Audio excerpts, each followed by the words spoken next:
جیسا تصور میرے ذہن میں ایک شوہر کا تھا، ایک وہ شخص ہو جو تحفظ دینے والا ہو، ایک وہ شخص جی ہو جو آپ کو ساری دنیا کے سامنے آپ کے لیے احترام کا درجہ رکھتا جی ہو اور وہ آپ کو محترم کر دے ساری سوسائٹی کے اندر. ایگزیکٹلی تو وہ ایگزیکٹلی چیز، بالکل ایسا. وہ خصوصیات میں نے عابد صاحب میں دیکھی. اور آپ کو ایک مزے کی بات بتاتی ہوں، جب ہمارا نکاح ہوا، ہم نے تو بڑی خاموشی سے نکاح کیا تھا، اور میرا جب نکاح ہو کہ میں ان کے فلیٹ میں گئی تو جی بھائی. عابد علی صاحب مسکرائے اور مجھے کہنے لگے جی اب آپ خوش ہو گئی غلامی میں لے کر مجھے. جی بھائی جی. تو میں نے انہیں کہا کہ عابد علی صاحب جملے کو درست کیجئے، غلامی میں لے کر نہیں، غلامی میں آ کر. جی بھائی. اچھا بھائی جی، جو میرے ذہن میں سوال آ رہا تھا کہ ظاہر ہے ان کے دوست بھی آتے تھے، ان کے ساتھی فنکار بھی ان کے پاس آتے جاتے رہتے تھے، تو ان کا اپنے جو ساتھی فنکار تھے، جونیئر سینئرز اور دوست احباب کے ساتھ ان کے ساتھ رویہ کیسا تھا؟ عابد علی صاحب کی طبیعت میں ایک خاص بات تھی کہ وہ سراپا محبت اور جی بھائی. خاص بات اور ایک یہ تھی کہ اپنے ساتھی فنکاروں کے ساتھ تو وہ پیار محبت سے پیش آتے تھے، احترام سے جی بھائی. پیش آتے تھے، لیکن جو ٹیکنیکل سٹاف ہوتا تھا نا، جس کی طرف کوئی خاص توجہ نہیں دیتے بڑے اداکار، سو کالڈ بڑے اداکار، تو جی بھائی. ان کا بہت خیال رکھتے تھے. کبھی ان کو ٹائم پہ کھانا نہیں ملا تو سٹینڈ لے لیا، کسی کی پیمنٹ ٹائم پہ نہیں ہو رہی تو اس کے لیے سٹینڈ لے لیا. آج ہی ایک ہمارے نوجوان ڈائریکٹر ہیں، انہوں نے مجھے فون کیا، اللہ جی سب بھائی جی. بچوں کو خوش رکھے، محبت کرنے والے بچے ہیں، عزت دینے والے بچے ہیں، اللہ تعالیٰ سب کو کامیابیاں دے، آمین. آمین. اس نے مجھے فون کیا اور اس نے مجھے یہ بات بتائی کہ آپا عابد علی صاحب میری ڈائریکشن میں کام کر رہے تھے اور پروڈیوسر نے آ کے مجھے ڈانٹنا شروع کر دیا، تو عابد علی صاحب اس پروڈیوسر کے پاس گئے اور انہوں نے اس کو کہا کہ تم کیوں ڈانٹ رہے ہو اس بچے کو، یہ تو بڑا اچھا ڈائریکٹر ہے اور میں تو اس کی ڈائریکشن میں بہت کام کر چکا ہوں، اور ہم اگر بچوں کو ڈسکریج کریں گے تو یہ بچے آگے کیسے بڑھیں گے. بالکل ایسا، بالکل ایسا، بالکل تو ایسا. یہ اچھا. رویہ تھا یہ اس ڈائریکٹر کے ساتھ جو کہ ینگ ڈائریکٹر تھا، بہت جونیئر بچہ تھا، لیکن چونکہ عابد علی صاحب اس کی ڈائریکشن میں کام کر رہے تھے تو ایک سینس آف کانفیڈنس دینا چاہتے تھے اس کو، جس کی وجہ سے انہوں نے پروڈیوسر سے اس کے لیے جا کے بات کی. جی بھائی اسی جی. طرح ایک جی. اور بچہ تھا، میں اور عابد علی صاحب شادی کے بعد ایک پروجیکٹ میں کام کر رہے تھے ہسبینڈ اینڈ وائف کے طور پہ، تو ہم دونوں جیسے اسٹوڈیو میں انٹر ہوئے تو بہت اونچی اونچی آوازیں ڈائریکٹر صاحب کی آ رہی تھیں، اور جیسے ہی ہم اندر داخل ہوئے تو ہم نے دیکھا کہ ڈائریکٹر صاحب نے ایسوسیٹ کو ایک طرح سے جھنجھوڑا اور زور سے پش کیا اور وہ بیچارہ سائڈ پہ جا کے گر گیا. تو عابد علی جی بھائی صاحب جی. مجھے تو بھول گئے کہ میں بھی ان کے ساتھ جا رہی ہوں. وہ بھاگے گئے، انہوں نے اس ایسوسیٹ کا ہاتھ پکڑا، اسے اٹھایا، اپنی پشت کے پیچھے اس کو کھڑا کیا، خاموشی سے ان سے کہا تم چلے جاؤ یہاں سے، اور خود ڈائریکٹر صاحب کو لے کے بیٹھ گئے. پورا گھنٹہ انہوں نے ان کو کام ڈاؤن کیا، اور پھر اس کے بعد اس ایسوسیٹ کو بلایا گیا اور ہم نے وہ سارا دن شوٹنگ. اچھا بھائی میں ایک ذاتی سا سوال ہے کہ جیسے جب کوئی ہم دیکھتے ہیں اکثر شوبز کی لائف میں کہ جب آپ فیلڈ میں ہوتے ہیں اور تو پھر سارے آپ کے پاس آتے ہیں، ڈائریکٹر بھی، پروڈیوسر بھی، فنکار بھی، ہر کوئی. تو جب آپ فیلڈ سے ہٹ جاتے ہیں یا خدا نخواستہ جیسے ڈیتھ ہو جاتی ہے تو آپ نے کوئی لوگوں کے رویوں میں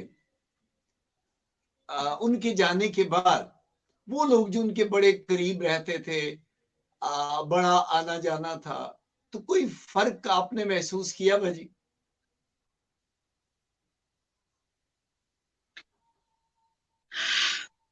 بالکل کیا، بالکل کیا. زمانہ اسی کو تو کہتے ہیں. اچھا بھاجی میں ایک اور سوال ہے کہ آپ کیونکہ بہت سے لوگ جاننا چاہتے ہیں ان کو کھانے میں کیا پسند تھا اور لباس کیسا پہنا کرتے تھے؟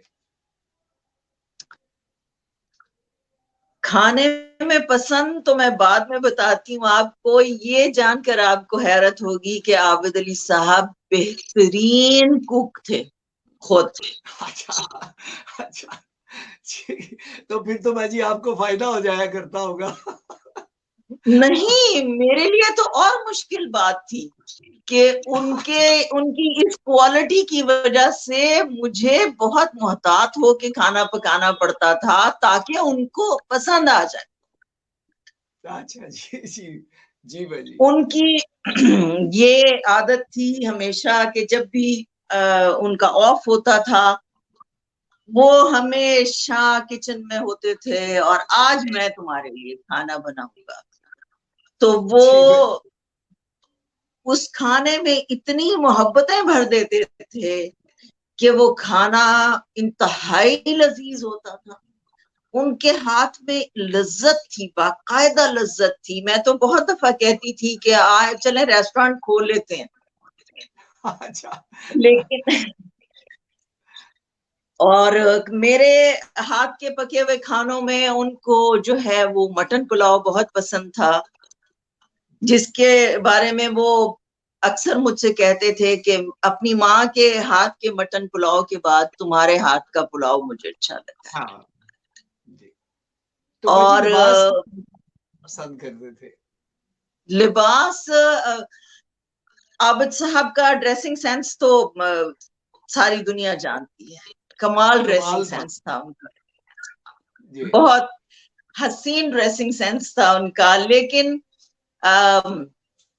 یہ چیز بڑی مزے کی ہے کہ جب بھی وہ ہم کہیں باہر جاتے تھے یا کہیں کپڑوں کی کہ انتخاب کی بات آتی تھی تو وہ 3-4 سوٹس لا کے میرے سامنے رکھ دیتے تھے اور 3-4 شرٹس میرے سامنے رکھ دیتے تھے اور 3-4 ٹائز میرے سامنے رکھ دیتے تھے اور مجھے کہتے تھے اس میں سے سلیکٹ کر کے مجھے بتائیں کہ کون سا سوٹ آج کے لیے ٹھیک ہے اور اس کے ساتھ کون سی شرٹ ٹھیک ہے اور اس کے ساتھ کون سی ٹائی ٹھیک ہے. تو وہ چیزیں وہ کامبو چن کے میں ان کو دیتی تھی اور وہ پہن کے خوش ہو جاتی. بہت زبردست ٹیسٹ تھا ان کا چیزیں خریدنے میں ہمیشہ ان کے ساتھ جاتی تھی، میرے بغیر شاپنگ نہیں کرتے تھے وہ. تو جب بھی ہم جاتے تھے تو چیزوں کو ڈسکس کرتے تھے، وہاں میری رائے لیتے تھے باقاعدہ، اس کے بعد وہ چیز سلیکٹ کر کے خریدتے تھے. اچھا بھاجی اتنی عزت انہوں نے اور اتنی شہرت اور انہوں نے کمائی، تو بعض اوقات ہوتا ہے کہ انسان کسی اتنی شہرت مل جائے، اتنی عزت مل جائے، اتنا نام مل جائے، ان کا اپنے جو ان کی فیملی تھی، ان کے جو والدین تھے، ان کی بہنیں تھی، تو ان کے ساتھ ان کا کیسا ان کے اپنے عزیز و اقارب کے ساتھ آپ نے کیسا پایا، ان کا رویہ کیسا تھا ان کے ساتھ؟ والدین تو ان کے حیات نہیں تھے جب میری شادی ہوئی ہے. اچھا البتہ بہن بھائیوں کے ساتھ بہت لونگ. عابد علی صاحب اپنی فیملی میں بھائیوں میں سب سے چھوٹے تھے, لیکن میں نے دیکھا ان کو کہ وہ ان کا اتنا مشفقانہ رویہ تھا سب کے ساتھ. وہ ایک فادر فگر تھے فیملی میں, سمجھنے. جب بھی بہن بھائیوں میں کوئی مسئلہ انہوں نے ڈسکس کرنا ہوتا, کوئی پرابلم ہوتا ان کو, تو وہ عابد صاحب کو ضرور فون کرتے, ان سے مشورہ لیتے, اور عابد علی صاحب ان کو اپنے حد تک سمجھاتے کہ اس مسئلے کا یہ حل ہے, اس مسئلے کا یہ حل ہے, اس کو ایسے کر لیں, اس کو ویسے کر لیں. اور بڑا اداکار تو کہیں بہت پیچھے رہ جاتا تھا, وہ پھر فیملی ممبر کی طرح سے ہوتے تھے ان کے ساتھ, بہنوں کے ساتھ بہت پیار کرنے والے بھائی کی حیثیت سے ہوتے تھے. اور اداکار پروفیشنل فیلڈ میں اگر دیکھا جائے تو شروع کے دور میں جب ابھی یہ اینڈرائڈ فونز نہیں آئے تھے اور یہ سیلفیاں کھینچنے کا رواج نہیں تھا فینز کا, تو آپ کو یاد ہوگا فینز آٹوگراف لیا کرتے تھے. جی بھائی. تو آٹوگراف پہ ہمیشہ وہ صرف ایک لفظ لکھا کرتے تھے ساجد, اور وہ ایک لفظ تھا اللہ اکبر. ماشاءاللہ, سبحان اللہ. جی بھائی. اور میں ان سے پوچھتی تھی کہ عابد علی صاحب آپ کو اتنی کوٹیشنز یاد ہیں, آپ کو اتنے شعر یاد ہیں, آپ کو اتنے ڈائیلاگ یاد ہیں, آپ ہر بار ایک ہی لفظ کیوں لکھتے ہیں, ہر بار اللہ اکبر کیوں لکھتے ہیں آٹوگراف پہ؟ تو انہوں نے مجھے جو جواب دیا نا, کمال جواب تھا. انہوں نے کہا یہی دنیا کی سب سے بڑی حقیقت ہے, نہ اس سے پہلے کچھ تھا نہ اس کے بعد. سبحان اللہ, بہت اچھا, بہت اچھا, بہت اچھا. اچھا بھاجی, میں ایک اور بھی سوال پوچھنا چاہوں گا آپ سے کہ کوئی ایسا واقعہ ان کی زندگی کا, یا کوئی ایسی ان کی زندگی کے ساتھ ریلیٹڈ کوئی ایسی کہانی جس سے ان کی شخصیت کی عکاسی ہوتی ہو, اگر آپ کے کچھ ذہن میں ہے تو ضرور بتائیے. ایسے تو بے شمار واقعات ہیں ساجد, بے شمار واقعات. ایک دو میں شیئر کرتی ہوں آپ کے ساتھ. جی بھائی, جی بھائی. ایک دن کسی پروڈکشن ہاؤس گئے اور ایک دو گھنٹے کی میٹنگ تھی, اور واپس آئے تو بہت ٹوٹے ہوئے اور بہت اپسٹ لگے. میں نے ان سے پوچھا, میں نے کہا کیا ہوا ہے, آپ کی میٹنگ جو ہے وہ سکسیسفل نہیں رہی, کیا پریشانی ہے, آپ کے چہرے سے کچھ بے چینی آیا ہے. تو عابد علی صاحب نے مجھے بتایا کہ یار میں اس اسٹوڈیو کی سیڑھیاں چڑھ رہا تھا, تو ایک سپورٹنگ رول کرتی ہیں نا لڑکیاں لڑکے ڈرامے میں, جی بھائی. تو وہ ایک لڑکی سپورٹنگ رول کر رہی تھی اس پروڈکشن ہاؤس کے ڈرامے میں. اس کا بوڑھا باپ بہت مشکل سے سہارا لے کے سیڑھیوں کا نیچے اتر رہا تھا, اور میں نے ان سے پوچھا, خیر خیریت پوچھی ان سے, اور ان سے پوچھا کیسے آئے تھے آپ, تو وہ اچانک رونے لگ گئے, اور انہوں نے کہا کہ میری بیٹی نے اس پروڈکشن ہاؤس کے ڈرامے میں کام کیا تھا, اور میرا یہ 5واں چکر ہے, میں اس کی پیمنٹ لینے کے لیے آتا ہوں اور مجھے پیسے نہیں ملتے. تو عابد علی صاحب نے کہا کہ میں نے پرس میں سے جتنے بھی پیسے تھے, میں نے نہیں پوچھا کہ کتنے پیسے ڈیو تھے یا کتنے آپ کو ضرورت ہیں, بس جو پیسے میرے ہاتھ میں آئے میں نے ان کو پکڑا دیے, اور میں نے انہیں کہا کہ آپ جائیں گھر, میں جانوں پروڈکشن ہاؤس جانے, آپ کی ادائیگی ہو گئی, اگر یہ پیسے کم ہو مجھے بتائیے گا, میں آپ کو باقی پیمنٹ کر دوں. کیا بات. پھر جب خاص طور پہ آپ کو یہ بات بتاتی ہوں کہ جب عابد علی صاحب کی ڈیتھ سے 1 مہینے پہلے کی بات ہے، ڈاکٹرز تقریباً جواب دے چکے تھے، دل کی تسلی کے لیے میں ان کو دوائیں کھلا رہی تھی، اور ایک امید تھی، اللہ کی ذات سے تو ہمیشہ امید بندھی رہتی ہے نا۔ تو عابد علی صاحب نے اپنے تمام ورکرز کو 2-4 مہینے پہلے ان سے رخصت لے لی تھی کہ اب میں پتہ نہیں آگے ڈرامہ بناؤں گا یا نہیں بناؤں گا، تو اب یہ آخری آپ کی تنخواہیں ہیں اور آپ میری طرف سے نئی نوکریاں تلاش کریں، اور میں جب نیا ڈرامہ کبھی بناؤں گا تو پھر آپ کو دوبارہ بلا لوں۔ جی بھائی، اس بات کو 3-4 مہینے گزر گئے، بیچ میں عابد علی صاحب کی بیماری ڈائگنوز ہو گئی، امید کا دامن ہاتھ سے چھوٹ گیا، ڈاکٹروں نے کہہ دیا کہ بس اب دعا کیجئے۔ بڑی آ گئی سر پہ، بڑی عید آئی تو میں پاؤں دبا رہی تھی ان کے، تو مجھے کہنے لگے کہ سنو وہ عید ہے سر پہ، تو جو ہمارے ورکرز تھے ان کو تنخواہ دینی ہے، تنخواہ بھیج دو۔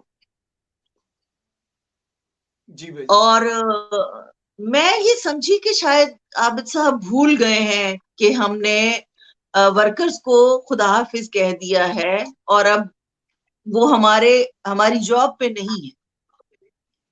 جی بھائی، تو میں نے عابد صاحب کو بتایا، میں نے کہا عابد صاحب ہم تو ورکرز کو جو ہے نا وہ کہہ کے آ گئے ہیں کہ ہم اب پروڈکشن کا کام، ڈرامہ بنانے کا کام جب دوبارہ کریں گے تو انہیں بلائیں گے، تو اب وہ ہماری سیلری پہ نہیں ہے، آپ بھول رہے ہیں، اب ہمیں ان کو تنخواہ نہیں دینی ہے۔ تو عابد علی صاحب نے کہا کہ نہیں یار، عید آ گئی ہے، پتہ نہیں انہیں نئی نوکری ملی یا نہیں ملی، اور ان کے اخراجات پورے ہوئے نہیں ہوئے، عید کا موقع ہے، ایک تنخواہ اگر چلی جائے گی تو کوئی فرق نہیں پڑ جائے گا۔ ٹھیک ہے، میں نے تنخواہ جو ہے وہ اماؤنٹ ساری چیک کی، وہ یہ کام ان کے میں ہی کیا کرتی تھی اکثر، تو میں نے وہ سب لوگوں کو اکاؤنٹ میں تنخواہیں بھیج دی۔ ساجد ایک بچے کا مجھے فون آیا اور اس نے کہا کہ آپا آپ نے میرے اکاؤنٹ میں تنخواہ بھیجی ہے، غلطی سے بھیج دی ہے۔ میں نے اسے کہا نہیں بیٹے، یہ عابد علی صاحب نے عید کی وجہ سے تنخواہ بھیجنے کو کہا مجھے۔ ساجد اس نے بتایا کہ میرے گھر میں کھانے کو کچھ نہیں تھا،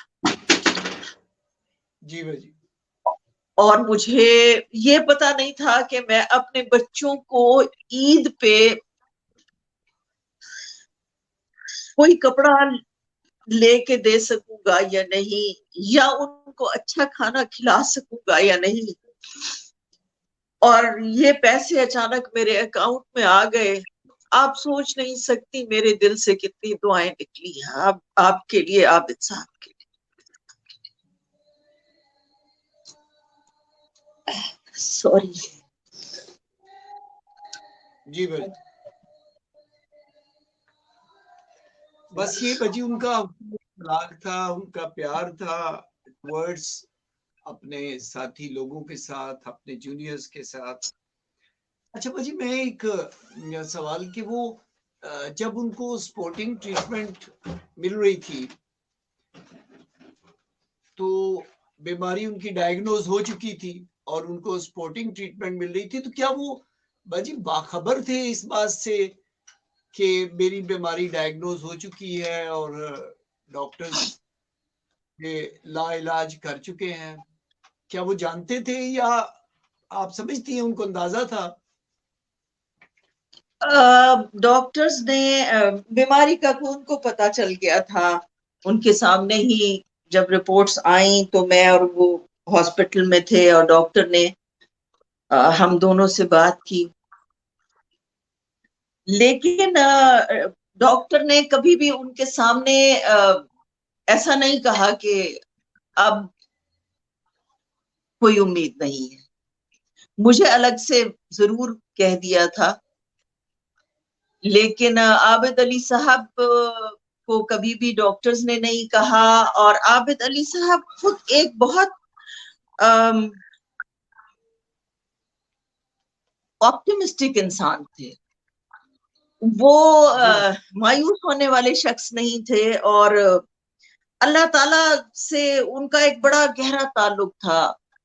بہت کنیکٹڈ تھے وہ پروردگار سے، اور ہمیشہ یہ سوچتے تھے کہ بہتر ہوگا، کچھ نہ کچھ بہتر ہوگا، اچھا ہو جائے گا انشاءاللہ. بس آخری جب ویک تھا، آخری دو ہفتے 10 دن پہلے ڈیتھ سے، ہم لوگ لاہور میں تھے، چونکہ میں شوکت خانم سے علاج کروا رہی تھی عابد صاحب کا. تو اپنے انتقال سے 10 دن پہلے انہوں نے مجھے کہا کہ مجھے کراچی واپس لے جائیں. اچھا. تو میں نے ان سے یہ کہا کہ عابد صاحب کراچی جا کے کیا کریں گے؟ آپ کا علاج تو یہاں سے ہو رہا ہے، شوکت خانم سے. تو کراچی میں پھر نئے سرے سے نیا ڈاکٹر ڈھونڈیں گے، اور پھر نئے سرے سے ہم ٹریٹمنٹ شروع کرائیں گے. تو انہوں نے کہا کہ دیکھ لیں گے وہاں چل کے، تم مجھے واپس کراچی لے جاؤ. 2-3 دفعہ میں نے اصرار کیا کہ وہ اس بات سے ہٹ جائیں، لیکن انہوں نے اپنا فیصلہ دے دیا، اپنا ورڈکٹ دے دیا. انہوں نے کہا سیٹس بک کراؤ اور مجھے کراچی جانا. میں تقریباً کوئی ہفتہ 10 دن پہلے پھر انہیں ڈیتھ سے کراچی لے آئی، اور اس کے ہفتے کے بعد 10 دن کے بعد ان کا انتقال ہو گیا. اچھا باجی، یہ تکلیف اور پریشانی میں اور دکھ میں اکثر ایسا ہوتا ہے کہ مختلف لوگوں کا رویہ مختلف ہوتا ہے. تو عابد علی صاحب نے بھی سارے حالات دیکھے، پریشانی بھی دیکھی، مصائب کا بھی شکار رہے. تو ان کا رویہ کیسا ہوتا تھا؟ آپ ان کو کیسا پاتی تھی کہ جب پریشانی کے عالم میں یا دکھ میں یا تکلیف کے عالم میں آپ نے ان کی شخصیت میں کیا دیکھا، ان کے رویے میں کیا دیکھا؟ عابد علی صاحب کو جب بھی کوئی پریشانی ہوتی تھی نا، تو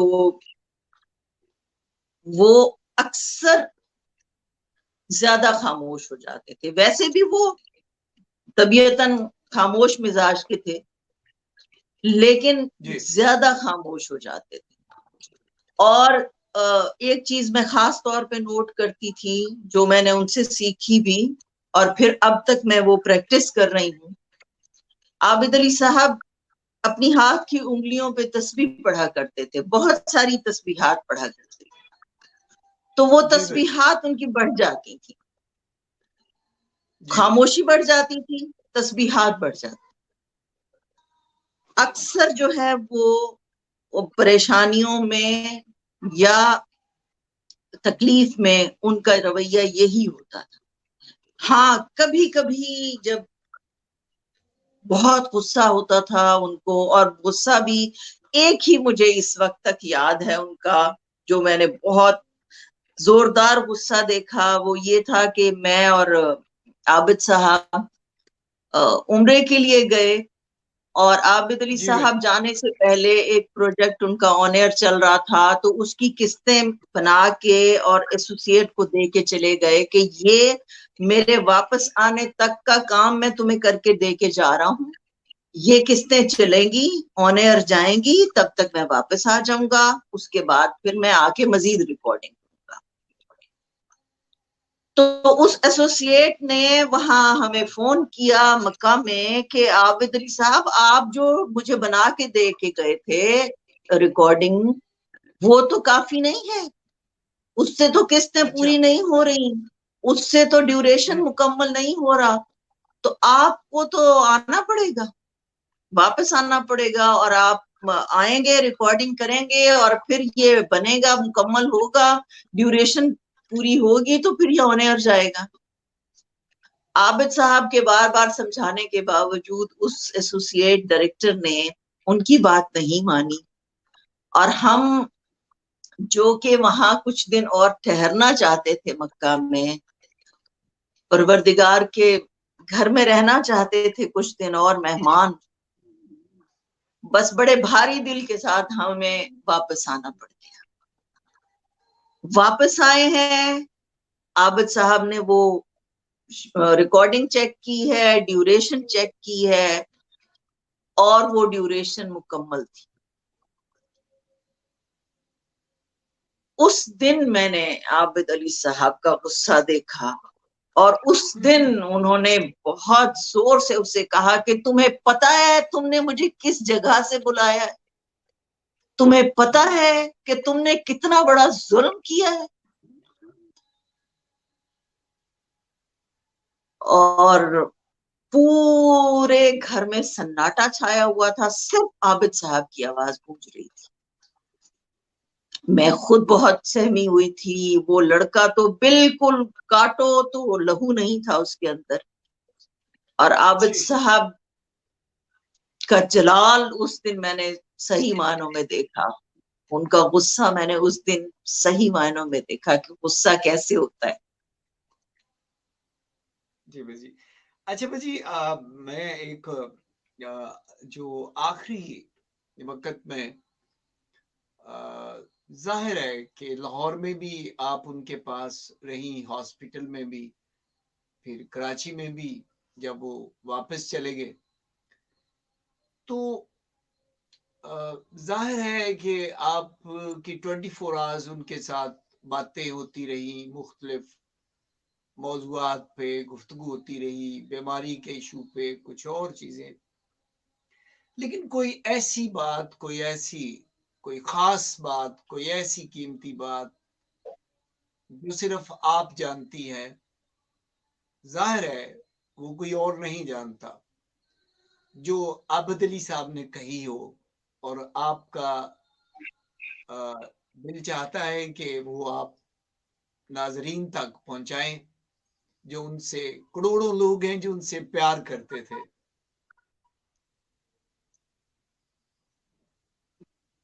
عابد علی صاحب جب یہاں آئے کراچی میں، تو ایک دن گزرا، اگلے دن ان کی طبیعت بگڑ گئی، اور ان کو ہاسپٹلائز کرنا پڑا یہاں کراچی میں۔ تو میں مستقل ان کے ساتھ موجود رہتی تھی بیڈ پہ۔ ایک دو خاص باتیں ہیں، میری بڑی بہن میرے ساتھ تھی، چھوٹی بہن میرے ساتھ تھی، میرا بھائی اسلام آباد سے آ گیا تھا۔ تو ایک دن میں بہن کو کہہ کے گئی کہ میں ذرا جا رہی ہوں واش روم، اور آپ نے دھیان رکھنا ہے عابد صاحب کا۔ ابھی مجھے واش روم گئے ہوئے 1 منٹ بھی نہیں ہوا ہوگا، منہ دھو رہی تھی، تو دروازہ نوک ہوا باتھ روم کا۔ تو میں نے کہا کون؟ تو میری چھوٹی بہن کی آواز تھی، باجی جلدی سے باہر آئے۔ میں نے کہا کیا ہوا؟ آپ بس آ جائیں اور عابد بھائی کے ساتھ کھڑی ہو جائیں۔ تو میں نے اس سے پوچھا، میں نے کہا ابھی تو میں انٹر ہوئی ہوں، ابھی تو میں منہ پہ پانی ڈالا ہے صرف، کیا ہو گیا؟ تو کہنے لگی جیسے ہی آپ بیڈ چھوڑ کے گئی ہیں، عابد بھائی نے آنکھیں کھول لی ہیں، اور وہ کمرے کی دیواروں کو دیکھ رہے ہیں اور آپ کو ڈھونڈ رہے ہیں، اور وہ کچھ بول نہیں رہے ہیں۔ میں نے ان سے پوچھا ہے، لیکن انہوں نے کوئی جواب نہیں دیا، تو وہ یقیناً آپ کو ڈھونڈ رہے ہیں، آپ واپس آ جائیں۔ تو میں وہ کام وہیں ادھورا چھوڑ کے اپنا فیس ڈرائی کر کے واپس آ گئی۔ آ کے عابد صاحب کے ساتھ کھڑی ہو گئی, ہاتھ پکڑا ان کا, انہوں نے پھر سے آنکھیں بند کر لیں اور سکون سے لیٹ کر. اس کے علاوہ میری اور عابد صاحب کی ساری زندگی کی ایک شرارت تھی میری ان کے ساتھ. عابد صاحب بہت خاموش طبیعت کے انسان تھے, گھر میں بہت زیادہ ایکسپریسو نہیں تھے, تو میں انہیں اکثر کہتی تھی کہ عابد علی صاحب یہ کیسی لو میرج ہے جس میں آپ کبھی کہتے ہی نہیں ہیں کہ آئی لو. کہنے کو تو ہماری جی بڑی لو میرج ہوئی ہے, لو میرج میں تو بندے کو دن میں 100 دفعہ آئی لو یو کہنا چاہیے, آتے جاتے چلتے پھرتے اٹھتے بیٹھتے. تو آپ تو آئی لو یو نہیں کہتے. پھر وہ مسکراتے تھے اکثر. پھر جب میں بہت تنگ کرنے کے موڈ میں ہوتی تھی تو وہ اسکرپٹ پڑھ رہے ہوتے تھے, ان کا اسکرپٹ اٹھا لیتی تھی اور انہیں کہتی تھی اب آئی لو یو کہیں گے تو یہ واپس ملے گا ورنہ نہیں ملے گا. تو وہ پھر کہتے تھے اچھا بھائی میری پیاری بیوی آئی لو یو بھائی, بس خوش ہو تمہیں میری محبتوں کے ابھی بھی ثبوت چاہیے. میں تمہارے ساتھ رہ رہا ہوں, ایک گھر میں رہ رہا ہوں, اتنے سالوں سے رہ رہا ہوں, اور تمہیں ابھی تک یہ لفظ سننا ہے مجھ سے. یہ تو اس زمانے کی, اس دور کی بات تھی جب ماشاءاللہ وہ ہیلدی تھے. جب بستر پہ تھے, ہاسپٹل میں تھے, تو 2-3 دن تک تو وہ بات چیت کرتے رہے مجھ سے. میں ہی صرف سمجھ سکتی تھی کہ وہ کیا کہہ رہے ہیں. ڈاکٹرز کو کچھ بھی کہنا ہوتا تھا تو مجھے کہتے تھے تو میں ڈاکٹرز کو بتا دیتی تھی.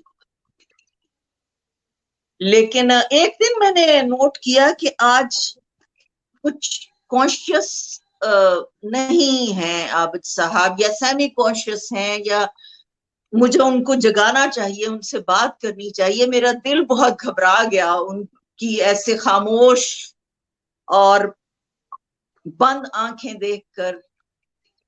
تو میں نے ان کے دونوں گال ایسے پکڑے اپنے ہاتھوں میں اور ان کے چہرے کے اوپر اپنا چہرہ لے جا کے آوازیں دینا شروع کر دی, عابد صاحب, عابد صاحب, اٹھیں عابد صاحب.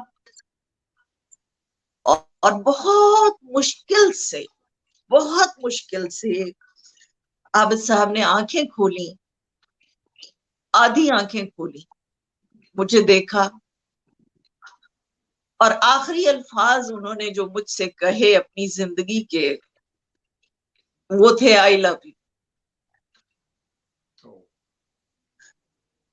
اور اس کے بعد انہوں نے مجھ سے کوئی بات نہیں کی, اور 2 دن کے بعد ان کا انتقال ہو. تو میں اپنے آپ کو بہت خوش نصیب سمجھتی ہوں ساجد. میں وہ عورت ہوں جسے ان کا ساتھ نصیب ہوا, ان کی محبت نصیب ہوئی. انہوں نے بہت عزت دی مجھے, بہت احترام دیا, اور خوش نصیبوں میں میرا نام لکھا گیا. اچھا جی, عابد علی صاحب نے میرا خیال ہے 200 سے زائد فلموں میں بھی کام کیا, اور ان کی وفات سے ہماری جو فلم انڈسٹری ہے وہ اس وقت تو پہلے ہی تباہ حال ہے. تو میں سمجھتا ہوں کہ بہت زیادہ فلم انڈسٹری کو نقصان پہنچا. تو کیا یہ جو خلا ہے ان کے جانے سے یہ پر ہو سکے گا؟ عابد صاحب نے فلموں میں جب بھی کام کیا, ایکچولی عابد صاحب کا مزاج بنیادی طور پہ فلموں میں کام کرنے والا نہیں تھا, اور فلموں میں کام کرنا کسی حد تک مالی مسائل سے نکلنے کے لیے وہ کام کیا انہوں نے انڈسٹری میں, فلم انڈسٹری میں جتنا بھی کام کیا. جی. اور جہاں تک آپ خلا کی بات کر رہے ہیں نا, تو عابد علی صاحب جیسے انسان کا خلا میرا خیال ہے کسی بھی انسان کے جانے کے بعد اس جیسا دوسرا انسان تو کبھی بھی دنیا میں نہیں آتا. سبسٹیٹیوٹ نہیں ہے. ہاں ایک انسان سے بہتر انسان آ سکتا ہے، اس سے ذرا کم تر انسان آ سکتا ہے، لیکن ویسے کا ویسا انسان.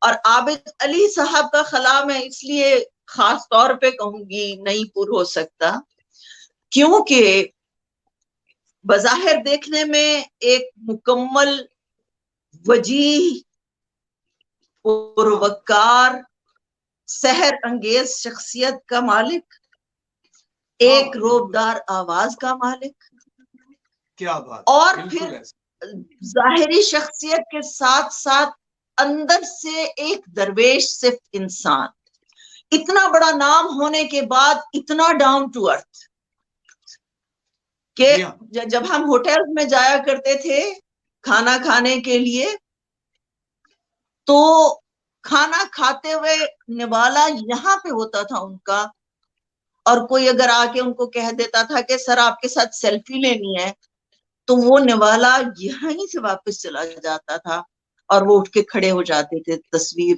کھنچوانے کے لیے. جی بھائی. تو ایسے لوگ بہت کم ہوتے ہیں انڈسٹری میں. میں اتنے سالوں سے کام کر رہی ہوں، عابد علی صاحب جیسا میں نے دوسرا کوئی اداکار آج تک نہیں دیکھا. جی بھائی. اچھا جی، میں نے سنا ہے کہ اداکاری کے علاوہ عابد علی صاحب رائٹر بھی تھے اور وہ پینٹنگ کا بھی شوق رکھتے تھے. تو جی بالکل بالکل بالکل بالکل. عابد علی صاحب جو ہے وہ بہت اچھے پینٹر تھے. جب بھی ان کو آف ڈیز ملتے تھے تو وہ کینوس ان کا ایک کارنر ان کا مقرر تھا، وہاں پہ رنگوں کے ساتھ وہ بیٹھ جاتے تھے، رنگوں کے ساتھ ان کو کھیلنے کا بہت اچھا ہنر آتا تھا. پھر وہ گھومنے پھرنے کے بہت شوقین تھے. کبھی کوئی بڑا بریک آ جاتا شوٹنگ کے بیچ میں تو بس وہ آ کے اور مجھے دیکھتے اور مجھے کہتے وہ اتنی چھٹیاں آ رہی ہیں یار، سامان باندھ دو کہیں نکل چلتے ہیں. تو نکل چلتے ہیں. کہاں نکل چلتے ہیں؟ گاڑی نکالتے تھے اور یہاں سے کوئی 8-8.5 گھنٹے کی ڈرائیو پہ گوادر وہاں پہنچ جاتے تھے، کوئی 11 گھنٹے کی ڈرائیو پہ زیارت وہاں چلے جاتے تھے. اور زندگی کو سجانے والے سنوارنے والے انسان. میں آپ کو ایک چیز دکھاتی ہوں، ایک پوٹ دکھاتی ہوں، یہ عابد علی صاحب کے ہاتھ کا بنا ہوا پوٹ ہے اور یہ ابھی تک ارینجمنٹ ویسے کا ویسا ہے جیسے وہ اپنے ہاتھ سے کر کے گئے تھے. جی بھائی جی بھائی ضرور. یہ دیکھیے. اچھا یہ انہوں نے اپنے ہاتھ سے ہی سجایا ہوا ہے سارا؟ جی بالکل، یہ ارینجمنٹ ویسے کا ویسا ہے جیسا عابد علی صاحب نے اپنے ہاتھ سے بنایا تھا. میں اس کا ایک ایک پھول نکلواتی ہوں، صفائی کرواتی ہوں، واپس اسی جگہ پہ لگوا دیتی ہوں. اور یہ ایک پوٹ نہیں ہے، اس طرح کے جتنے بھی وازز ہیں اس میں عابد علی صاحب کے اپنے ہاتھوں کا بنایا ہوا فلاور ارینجمنٹ ہے اور وہ ویسے کا ویسا رکھا ہوا ہے. جب بھی شوٹنگز پہ باہر جاتے تھے گھر کو خوبصورت بنانے کے لیے جو سامان ان کو اچھا لگتا تھا وہ اٹھا کے لے کے آتے تھے. اور ان کی یہ خاص ادا تھی کہ جب ان کی شوٹنگ ختم ہوتی تھی تو میرے پاس گھر میں ایک ٹکٹ آ جایا کرتا تھا کہ جی یہ آپ کا ٹکٹ ہے، عابد علی صاحب کی شوٹنگ ختم ہو گئی ہے، بوریا بستر باندھیں اور آپ چلی جائیں. تو میرے کلیگ اکثر مجھے ایک واقعہ میں آپ کو خاص بتاتی ہوں. تھائی لینڈ میں تھے عابد علی صاحب، تو شوٹنگ چل رہی تھی، میرا ان سے رابطہ تھا، روز خیر خیریت ہوتی تھی. تو ٹکٹ آ گئی میرے پاس. میں نے اپنی دوستوں کو بتایا کہ شوٹنگ ختم ہو رہی ہے تھائی لینڈ میں اور عابد علی صاحب نے ٹکٹ بھیجا ہے. تو میری دوستوں نے مجھے کہا کہ یہ کیسا شوہر ہے، تھائی لینڈ میں تو لوگ بیویوں کے بغیر جاتے ہیں، یہ تھائی لینڈ میں جا کے بیوی کو بلا رہا ہے. جی بھائی جی. تو میں نے انہیں یہی کہا، میں نے کہا یہ وہ ایوریج والا شوہر نہیں ہے نا جن شوہروں کو تم لوگ جانتے ہو آس پاس. جی بھائی. تو یہ ویسا ہی شوہر ہے. اسی طرح سے جب گلگت بلتستان گئے تھے اسکردو میں دیار دل کی شوٹنگ کے لیے, شوٹنگ ختم ہوئی تو وہاں سے فون آیا کہ شوٹنگ ختم ہو رہی ہے, یہاں پہ میں نے جو ہے گاڑی ہائر کر لی ہے, ہم شوٹنگ کے بعد تم آ جاؤ, 10-15 دن ہم بائی روڈ ایک جگہ سے دوسری جگہ سے تیسری جگہ گھومتے گھامتے اسلام آباد پہنچیں گے 8-10 دن کے بعد, اور اسلام آباد سے پھر ہم کراچی دونوں ساتھ چلے جائیں. تو نیچر کے قریب رہنے کا بہت شوق تھا انہیں, نیچر کو بہت ایڈمائر کرتے تھے, پینٹر تھے, بہت اچھے کک تھے. کیا کیا تعریفیں کروں میں ان کی ساجد, کیا کیا بتاؤں. اچھا بھائی, ظاہر ہے کہ آج بہت بڑا دن ہے اور آج کا ہمارا پروگرام جو ہے وہ انہی کے بارے میں ہے, وہ ہماری یادوں میں زندہ ہیں اور زندہ رہیں گے. اچھا بھائی, جیسے ابھی ٹرینڈ ہے کہ بہت سے لوگ جو ہیں وہ اداکاری کے لیے انڈیا جانا چاہتے ہیں, انڈیا میں جا کے کام کرنا چاہتے ہیں, تو کیا عابد علی صاحب کے کبھی ذہن میں آیا کہ وہ بھی انڈیا جائیں اور وہاں جا کے ان کے ڈراماز میں یا فلم انڈسٹری میں کام کریں؟ عابد علی صاحب نے ایک انڈین فلم کی تھی جو کہ ان کے ایک دوست نے پروڈیوس کی تھی, انگلینڈ میں جا کے اس کی ساری شوٹنگ ہوئی تھی. اچھا. اور اس کی ڈبنگ کے لیے عابد علی صاحب انڈیا گئے تھے, لیکن کچھ جو ہے وہ خامیوں کی وجہ سے وہ فلم زیادہ بزنس نہیں کر پائی, اور اس ایک فلم کے بعد پھر عابد علی صاحب نے دوبارہ کبھی کوئی انڈین پروجیکٹ نہیں لیا. اچھا.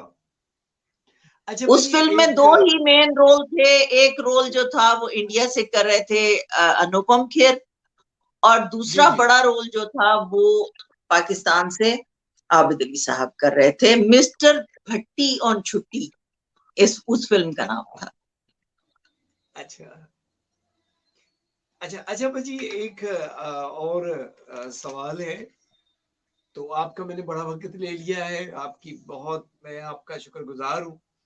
اچھا بھائی, یہ جو عابد علی صاحب, اب دیکھیں ہر بندے کے سیاسی نظریات بھی ہوتے ہیں, کوئی کسی پارٹی کے ساتھ ہے, تو آپ محسوس کرتی ہیں کہ وہ کون سی سیاسی جماعت کو, کس کے نظریات کو کی طرف ان کا رجحان زیادہ تھا؟ پہلے تو میں آپ کو جواب دے دوں اس بات کا کہ آپ نے میرا بہت وقت لے لیا. ساجد, عابد علی صاحب کی باتیں تو آپ سالوں کرتے رہیں گے تو میں کرتی رہوں. دوسری بات, جی انشاءاللہ اللہ سیاسی نظریہ پاک آپ کو سلامت رکھے. ہم کرتے رہیں گے پروگرام ان کے بارے میں, انشاءاللہ کر لیں گے. وہ ہمارا دیکھیں, اور سیاسی نظریات کی بات آپ نے کی تو آپ کو میں بتاتی چلوں کہ عابد علی صاحب نے باقاعدہ طور پہ پی ٹی آئی میں شمولیت اختیار کی تھی. ایک ٹائم تھا جب وہ کہتے تھے کہ جب 2 پارٹیوں کو دیکھ چکے ہیں تو ایک تیسری کو آزمانا بہت ضروری ہے. تو انہوں نے ایک باقاعدہ پریس کانفرنس میں, جس میں عمران خان بھی موجود تھے, جس میں عامر لیاقت بھی موجود تھے, اللہ تعالیٰ مغفرت فرمائے, آمین, اور عابد علی صاحب نے اس میں پی ٹی آئی میں شمولیت کا اعلان کیا تھا, لیکن پریکٹیکلی وہ ایکٹیو نہیں تھے پالیٹکس میں. نظریاتی طور پہ وہ سمجھتے تھے کہ ایک نئی پارٹی کو آزمانا چاہیے, اس کو یہ چانس ملنا چاہیے, لیکن ایکٹیو پالیٹکس میں وہ پارٹیسپیٹ نہیں کرتے تھے. پاکستان کے لیے بہت فکر مند رہتے تھے, پاکستان کی بہتری دیکھنا چاہتے تھے, پاکستان کی ترقی دیکھنا چاہتے تھے, اور بس اللہ تعالیٰ نے ان کو مہلت نہیں دی, اور ہم منتظر ہیں کہ اللہ تعالیٰ اس ملک کو